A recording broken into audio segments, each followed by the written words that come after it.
Bismillahirrahmanirrahim. Qala Imam Bukhari rahimahullahu taala hadatsana Hafiz bin Umar hadatsana Hisham an Qatadah an Anas bin Nabi sallallahu alaihi wasallam la yusibanna aqwaman safan minan nari bidunubin asabuha uqubatan thumma yudkhiluhumullahu jannata bi fadli rahmati yuqalu lahum al-jahannamiyun. Mendingan dia jatuh bersama aku, sama-sama jatuh. Akhirnya tetangga ini jatuh. Dialah yang menulis hadis dan Katibul Laits pun jatuh juga. Mendingan sama-sama jatuh daripada Katibul Laits naik daun jadi alim ulama. Lihat bagaimana hasan. Namun semua itu di hari kiamat mereka akan saling berseteru di hadapan Allah. Di dunia kasihan, sama-sama jatuh. Namun pelajaran bagi kita. Bab apa? Bab siyanatul kitab. Setiap thalabul ilm menjaga daftarnya, menjaga kitabnya, jangan sampai masuk perkara-perkara yang tidak pernah dia catat, dianggapnya dia catat. Ada tulisan abudi masuk, wah, disebutkan ini faidah, padahal tulisan dia yang tidak ada faidahnya diriwayatkan, jadi salah. Maka seperti itu. Khalas, al-muadzin yuadzin. Bismillah. Kembali kepada permasalahan dhabtul kitab. Maka Imam Ahmad memuji Waddah al-Yaskuri dari catatannya, idza hadatsa Abu Awanah Waddah min kitabihi fahuwa atsbat. Maka kitabnya itu sangat tinggi di derajat kaum muhaddisin. Dibanding dia meriwayatkan dari hafalannya, maka dia hafalannya bagus, imam. Namun dengan membaca kitabnya lebih baik. Maka bisa jadi seorang rawi seperti itu karena catatannya masyhur, dia menjaga dengan baik. Catatan itulah yang diincar oleh para muhaddisin di dunia. Catatan Waddah. Dan tidak cukup dia Imam Ahmad yang berkata, begitupun Abu Zur'ah. Siqatun idza hadatsa min kitabihi. Maka dia rawi yang siqah, apalagi jika meriwayatkan dari kitabnya. Dan bahkan Abdurrahman Ibnu Mahdi mengatakan, lihat bagaimana perbandingan para ulama dalam permasalahan mentautsik dibandingkan dengan ulama-ulama yang lain. Kitab Abi Awanah asbat min hifdzi Husain. Siapa Husain? Husain Ibnu Bashir, ulama di zamannya juga, yang hafalannya kuat, namun tidak begitu kuat. Maka kata Abdurrahman Ibnu Mahdi, kitabnya dari Abu Awanah itu, jika dibandingkan dengan Husain Ibnu Bashir, maka kitab ini lebih baik daripada hafalan Husain Ibnu Bashir. Menandakan kitabnya itu di sisi para ulama kitab yang agung. Maka Yaqub Ibnu Sufyan As-Sadusi mengatakan, sabtun salihul hadis wa sahihul kitab. Maka terkumpul pada Waddah al-Yaskuri Abu Awanah dua dhabt.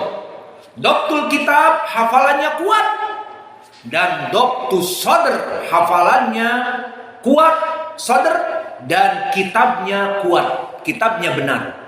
Maka usahakan antum seperti itu. Di mana hafalan antum kuat dan catatan-catatan antum kuat. Apalagi catatan di zaman sekarang mudah disimpan di file-file kalau dia bisa menulis di komputer ataupun laptop, atau jika dia baru bisa menulis di kertas-kertas maka disimpan.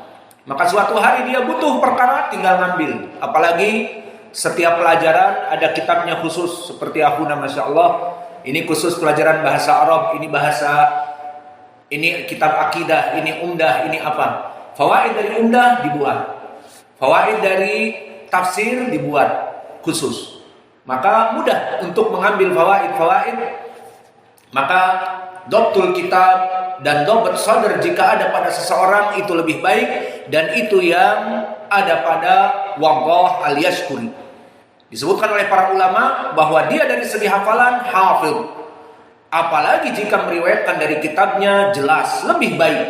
Karena apa? Al-hifdhu khawan. Meskipun dia imam, manusia tidak sempurna, hafalan itu pasti akan mengkhianatinya. Al-hifdhu khawan. Jika dulu para ulama takut dengan al-hifdhu khawan, pengkhianatan dari hafalan, di saat di mimbar ingin meriwayatkan hadis lupa, ini.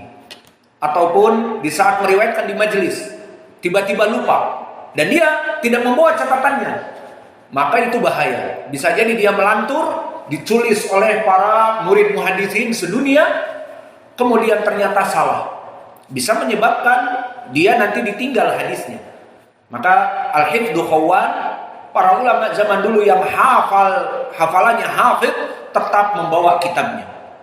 Seperti sekarang kita pun menghafal dari rawi-rawi ini dan keadaan mereka, namun dengan melihat apa yang kita tulis itu lebih baik.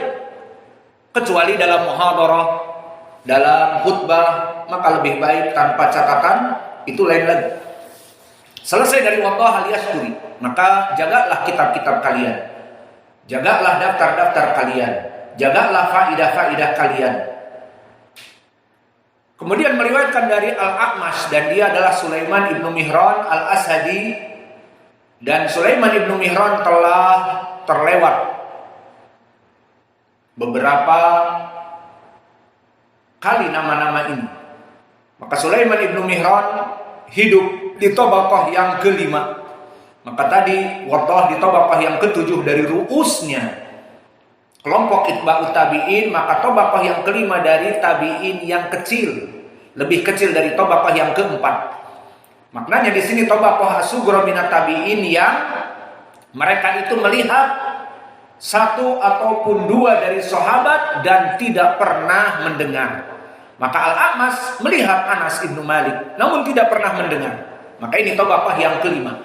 Berbeda dengan tabaqah yang keempat, dia masih meriwayatkan dari Anas seperti Qatadah, seperti Muhammad ibnu Sirin yang meriwayatkan dari Abi Hurairah dan yang lainnya.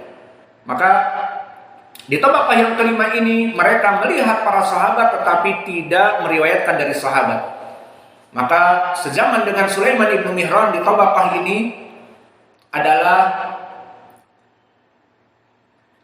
Bayan ibnu Bishr al-Ahmasi dan Atha ibnu Abi Muslim al-Khurasani dan Minhal ibnu Amr dan Al-Hakam ibnu Utaibah yang biasanya dia gurunya Syu'bah meriwayatkan dari Al-Hakam, maknanya Hakam ibnu Utaibah, dan juga Sa'id ibnu Ibrahim ibnu Abdurrahman ibnu Auf dan Jami' ibnu Abi Rashid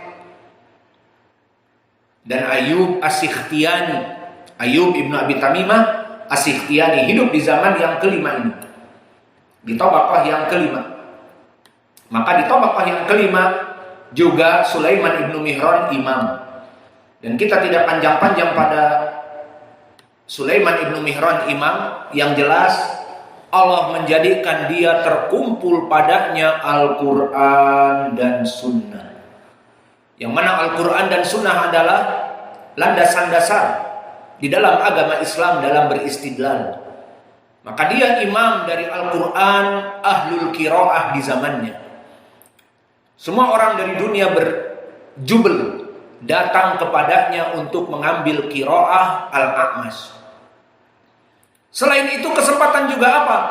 Berjubel di majelisnya untuk mengambil ilmu hadis. Imam di dalam Al-Quran dari qiraah dan imam di dalam ilmu hadis. Terkumpul pada orang ini dua senjata yang sangat agung. Maka dia dijadikan imam dari dua segi ini. Namun yang namanya manusia tidak ada yang sempurna, seperti pepatah mengatakan tak ada gading yang tak retak. Dan pepatah juga mengatakan sebaik-baiknya tupai melompat, dia pasti akan jatuh pula. Maka yang namanya manusia tidak ada yang sempurna. Al-kamal lillah. Al-insan laisa bikamal. Al-kamal lillah faqat.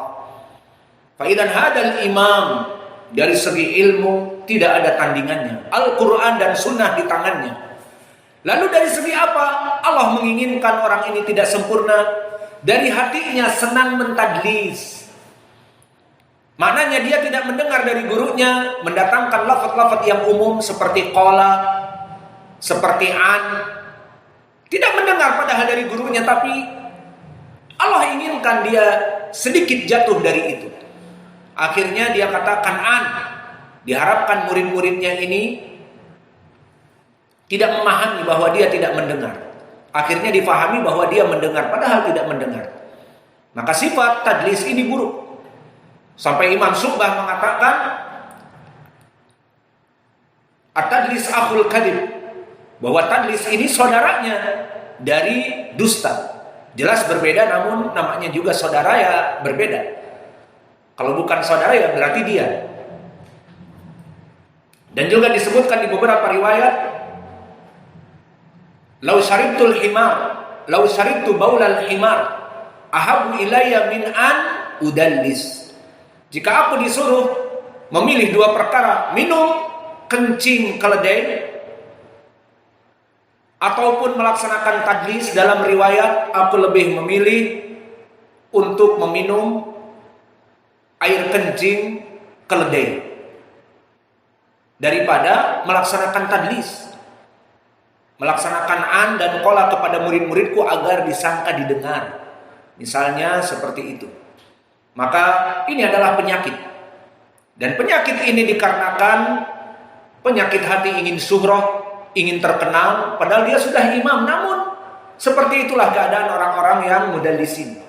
Seperti di zaman sekarang yang sering kita ulang, di sana dari kelompok orang-orang sekarang dia jadi roja katanya, mengaku bahwa dia mendengar dari Syekh Mukbil kepada murid-muridnya. Kemudian dikabari oleh kami dari saudara kita Abu Taubah, Ustaz Hammam di Muara Bungo, bahwa masyhur dari murid-muridnya menanyakan dia, apakah dia mendengar dari Syekh Mukbil, karena dia selalu meriwayatkan bahwa dia mendengar dari Syekh Mukbil. Maka dijawab tidak pernah.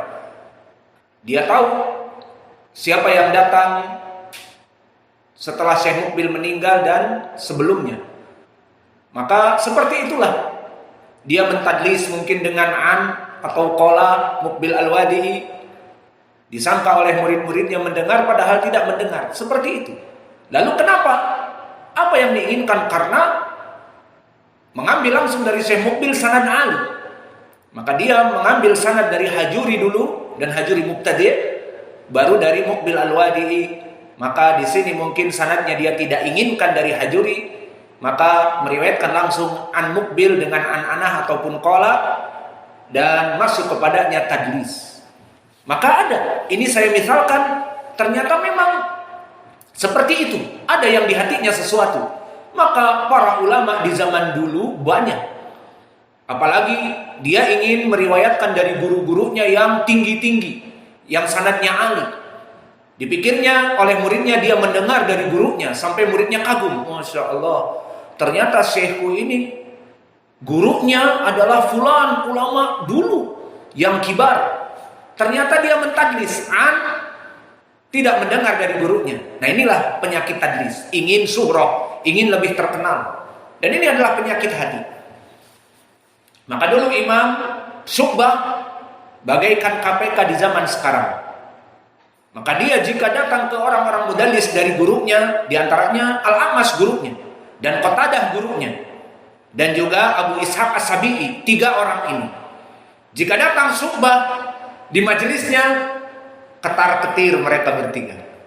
Tidak bisa untuk melaksanakan tadlis. Karena Syu'bah berkata, jika aku di majelis Qatadah, aku melihat kepada bibir Qatadah dan dia duduk di depan. Jika berkata Qatadah, haddatsana fulan, ana katabtuhu. Walakin idza qala'an, aku mengangkat penaku. Aku tidak mau nulis dari kamu. Menunjukkan bahwa Imam Syu'bah dari dulu, dari orang-orang mudallisin itu diperiksa. Maka dari sifat itulah dia masyhur dengan ucapan kafaitukum an tadlis as-salasah. Maka dicukupkan bagi kalian wahai para muhaddisin periwayatan dari mudallisin yang 3. Dari Qatadah, dari Abi Ishaq As-Sabi'i, dan dari Al-A'mash. Maknanya bagaimana? Di dalam sanad yang bukan di Sahih Al-Bukhari ataupun Muslim, di Sunan Abi Daud misalnya, haddatsana Syu'bah, meriwayatkan Syu'bah dari Al-A'mash atau dari Qatadah atau dari Abi Ishaq. Mereka bertiga mengatakan an fulan, kata para ulama, maka ucapan mereka bertiga an ataupun qala tanpa mentahdis dengan sharih sami'tu hadatsana akhbarana amba'ana, maka cukup. bisa diterima. Kenapa? Karena Syu'bah muridnya, dan Syu'bah tidak menulis dari mudallisin kecuali yang memang didengar para mudallisin itu dari gurunya. Seperti Qatadah mengatakan haddatsani baru ditulis, Abu Ishaq mengatakan akhbarana baru ditulis, dan begitu pun Al-A'mas mengatakan sami'tu baru dia tulis. Maka inilah dari Imam Al-A'mas. Maka Imam Al-A'mas mudallis jika meriwayatkan selain di Sahih Al-Bukhari dan Muslim mengatakan an, tidak diterima hadisnya, akhirnya jatuh menjadi hadis yang dhaif. Karena sifat hadis tadi, lihat, Allah tidak menginginkan manusia sempurna seperti dirinya. Maka kita meminta kepada Allah, ya Allah, jagalah kita dari perbuatan-perbuatan yang buruk. Karena Allah sangat memudahkan bagi kita untuk menjatuhkan dan mengangkat. Maka ini pelajaran bagi kita, siapa Al-A'mas dari kita. Al-A'mas saja dijatuhkan seperti itu oleh Allah, maka bagaimana dengan kita? Maka di sini Al-A'mas meriwayatkan dari gurunya an Ibrahim.